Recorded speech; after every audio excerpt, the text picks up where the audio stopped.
The local doctor is in for everyday solutions. Dr. Zunin, we saw trending online that your last segment on hormone replacement therapy for women and men was trending because people really are having this great interest. So why is there such a big interest? Great question, and great to see you, Cynthia. I think there's two main reasons for this interest, and we're talking about hormone replacement therapy for women. So I think the first one is because it works really well, particularly for symptoms of menopause. Hot flashes, anxiety, insomnia, brain fog, memory. There's just a lot of symptoms there.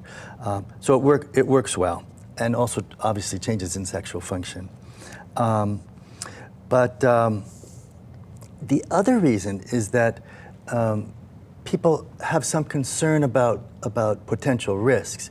And that's because way back 20 years ago, there was a study, the largest study ever done on women, the Women's Health Initiative. And the early data was mistakenly interpreted to reflect concerns of a big increase in breast cancer. But that turned out to really not be the case. So what we see is there's only now 1% increased risk every 10 years. And the type of breast cancer is actually doesn't cause any increase in mortality. Yeah, and so what about men? So this also applies to men, not just women, correct? It does. It does also apply to men. The treatment we use for women is estrogen, sometimes progesterone, and sometimes even a little bit of testosterone. For men, we're really talking about testosterone. So for men, the benefits are many of the same, as we just mentioned, but not usually. I mean, men don't get hot flashes, right? And it's different hormones that change.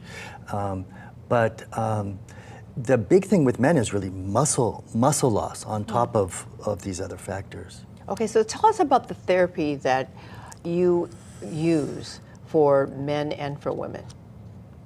Okay, so the key is really to see a provider that's trained in hormone replacement therapy. Most primary care docs don't do that. Most gynecologists don't focus on that area. So the first thing is really to find somebody who's specifically trained in that area. And they'll go ahead and do a history, a physical, and a good workup. Usually there's labs involved. And then the key is to engage in personalized, shared decision-making. There's a lot to talk about. Okay, thank you so much, Dr. Z. Look forward to seeing what you have next week. And we'll have all of this on our website, KITV.com.